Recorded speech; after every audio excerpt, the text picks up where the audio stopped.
I'm not going to introduce myself again because your next presenter is me. I know, pretty exciting stuff. For those of you that are just now coming in or you weren't here in the morning, I thought it was interesting that we're kind of seeing a recurring thing at different times. Rogelio said that he's a mutant because he's not a tech person, but he's working in technology. Well, I'm a mutant also, Rogelio. I've never had a technology class. I don't have a degree in technology engineering. I'm actually not even Google certified or anything like that. But I do have something really important in common with a lot of you in this room. And that is that I'm a teacher and I care about whether or not our students are actually learning. And I think that at the end of the day, that's what all this conversation should come back to. And our earlier presenters had the same thing to say. They said, really, it's not about the technology, it's about the learning. It's about what is good for the students. Now, having said that, I obviously do like technology, because you'll remember one of our presenters earlier, I think it was maybe our second presenter in the morning with the whole group, Brian Alexander. He said, every presentation ends with a URL. I've got him beat. You see right here. I'm beginning with the URL. Don't worry if you don't get it scanned right off, because it appears on every single slide.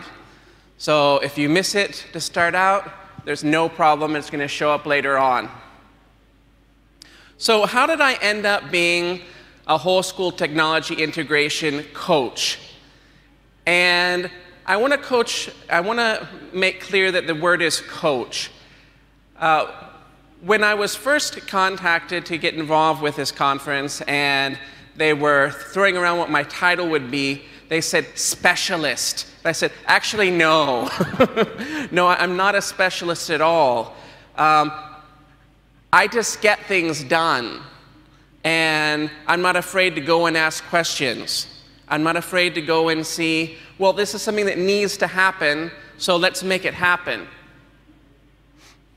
And where did this come from is I was working in Costa Rica, which, does anyone actually know where Costa Rica is? Anyone? Oh, I'm seeing one hand. Yes? Okay, good. Oh, another hand over here. Well, Costa Rica it's a tiny little country. It's not an island, for those of you that were thinking it might be an island. That's in Central America. And although Costa Rica is actually fairly wealthy, and I was working in a really innovative, great school. Some of you have heard of United World College. I think you have that name here in Singapore. I was working at United World College, Costa Rica. And if you were to know United World College Singapore and the idea and the vision that you have of United World College Singapore, and then in terms of infrastructure, if you were then to go to United World College Costa Rica, you'd be like, whoa, whoa, whoa, whoa, whoa, whoa, wait a second. There's no way both of these places can be called United World College. Because on the exterior, they look completely different. And United World College Costa Rica, one of the ways it was really, really different was when I started there about 10 years ago, really there was almost no technology. We had some wired computers, and we were experimenting with a tiny little bit of Wi-Fi, but we did share the important stuff with United World College Singapore, and that was our mission, our vision, and our values. And we realized that technology could be a really important tool to help us get there. And now that sounds all well and good because, again, if all of you are here, it's because hopefully you care about education and you have at least some sort of interest in technology. But you might have come across this. You've got problems. It's wonderful to talk about all these great solutions. We have vendors telling us, like, oh, there's this really cool thing, and you can do 3D modeling, and you have all this stuff. It's like, okay, that's wonderful, but actually, I don't have money to buy that. In order to do that, I would need to have, let's see, each one of those machines, it costs, 1,600 euros. I need 30 of them. And let's say, I've got $50. Okay, so no, that's not going to happen. And, it looks like you actually have to learn quite a bit. And, well, I've got teachers that actually, they've been doing this for a long time, but they're just not really all that interested in it. And if you were at United World College, Costa Rica, and frankly, if you're anywhere in the world, you know, what's the #1 complaint always? The network is so slow. It doesn't matter how fast the network actually is, people always want it to go faster. And people are always complaining about it. And if you've got the term technology in your title in any way, it's all your fault. And it really upsets you. And you're like, oh, but how do I get this done? When it comes down to it, in your mind, it's really easy to say, you know what, there's just too much. I don't have enough. I can't go forward. I can't do anything. But I'll bet you do have something. If I go back to the case of United World College, Costa Rica, what did I have? I had really dedicated teachers, and I had really amazing students that really believed in a mission. Again, I didn't have computers, didn't have network, didn't have anything. Not anything tangible I could put my hands on. But I had that resource, in this case, my resource was people actually cared about reaching an end goal. And because they cared about that end goal, they were willing to take a chance, to take a risk, to do some different things. There were some very successful teachers who'd been there for a long time, and some of the ideas that I had, because at that time, I was, like maybe, is there anyone here who's primarily a classroom teacher? Anyone? Okay. Hello. I was Youve 3 years ago. Yes, primarily a classroom teacher. Yes. But primarily as a classroom teacher, you can make all of this happen. You don't have to wait for it to come from somewhere else. Because you just need to ask, okay, well, what do I have to work with? Who agrees with me? And let's make it happen. And of course, ask yourself, what do you know how to do well? Because if you're trying to help others, then you need to have some expertise to start out. So, you know what you have, you need to be clear about what you want. And this, I think, is probably the #1 place where we fail when we start trying to do things with technology. Hopefully, a lot of the people in this room have gotten past that point, but in particular, if you're trying to do something new, you might be trying to do it because you were here today, or maybe something you see the next couple of days, and you think, wow, that looks really neat. That's actually not a reason to do it. Yeah, it might be really neat, but think about what is it that you actually want out of using that? And in the case of education, I would say, in particular, if you find yourself either in a formal role as a technology integration coach, or even just as a colleague role, always think in 2 terms to begin with. Students will and teachers will. If you don't have those 2 things decided, you shouldn't do anything else. And once you have what teachers will be doing and what students will be doing, if you're on target, then that lets you know how to direct your own strengths and your own efforts. Because one of the things that can go so wrong is that you're trying to be everything for everybody. Because people, well, this actually happened, I don't mind sharing this. 2 days ago, someone came, and because I have the word tech in my title, and I can't make my Uber app work. Okay, fair enough. If I have some time, I'll help you with your Uber app. And incidentally, it did matter for him working, because this is someone that takes Uber to work every morning. And okay, that was just a, a sort of side example, but you'll have so many things at you, and you have to be able to prioritize and say, what will I do? And then once you know what you're going to do, how will you do it? I think Rogelio, and I'm sure others have also talked about this as well, you really need to have a strategy before you start doing something. I know that for a lot of you in the room, this may not be fully relevant to some of the things I'm talking about, because I'm really speaking from the point of view of an on-the-ground technology integration coach.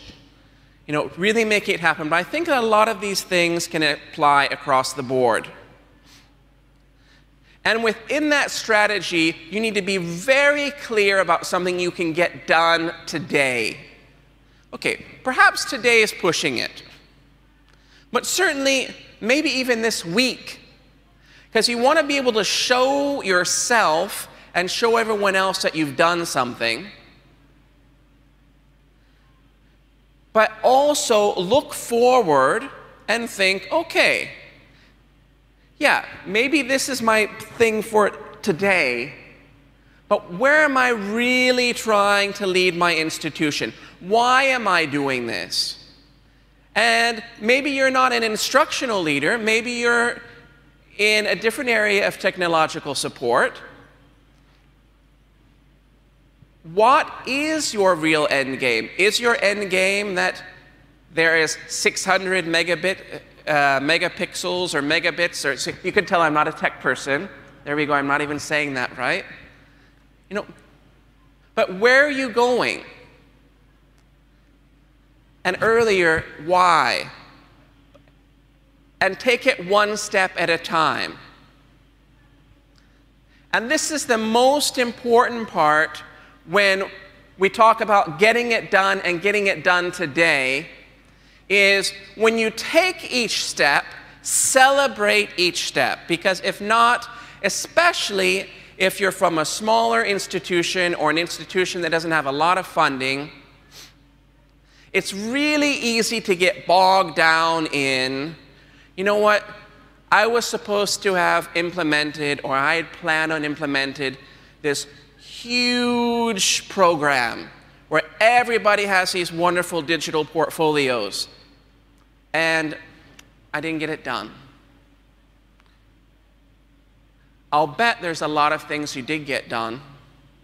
And if you would just take time to recognize each one of those steps, that's going to go a lot better for you personally, and you're also going to be able to increase the number of allies that you have. Because when people start recognizing your successes, they'll be more willing to get behind you.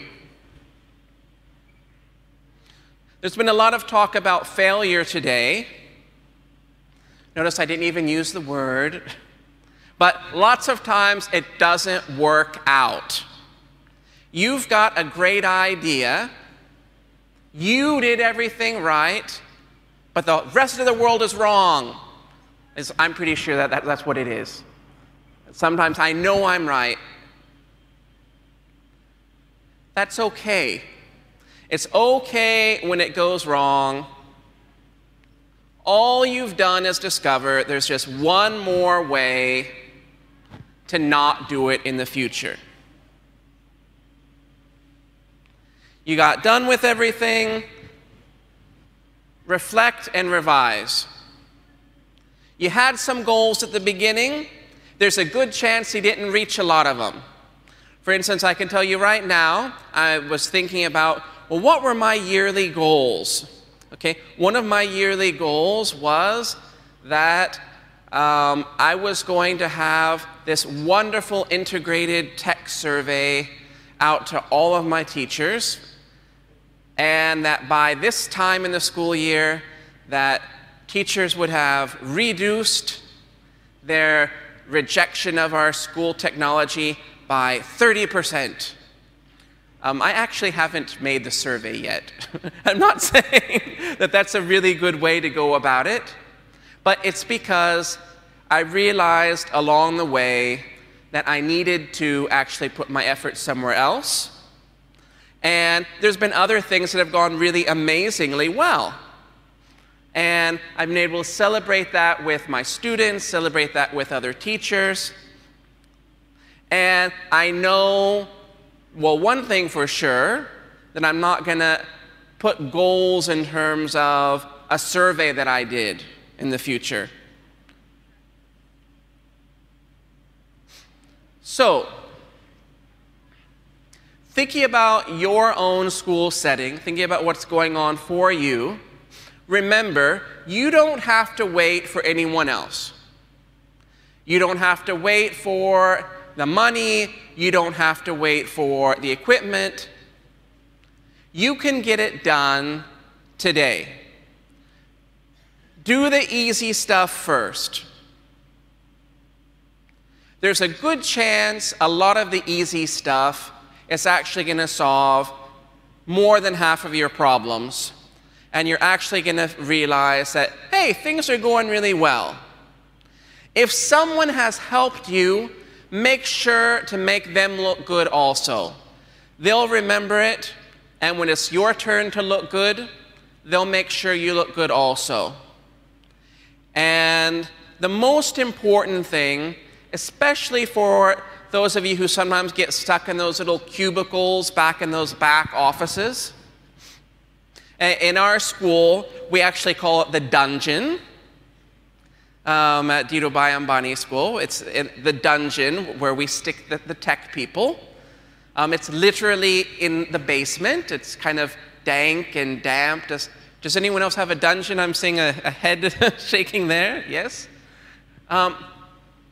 You might be in the dungeon, but your work is making a difference. Don't lose sight of that, and don't lose sight of trying to make a difference. Now, I am going to open this up to questions or even comments. I know that this was more of a general thing in particular for people on the ground. I will ask, please, if you have the chance to go ahead and there's a quick survey there if you can take it at some point. Do we have any questions or comments from the audience? Maybe if something about your particular situation in your school?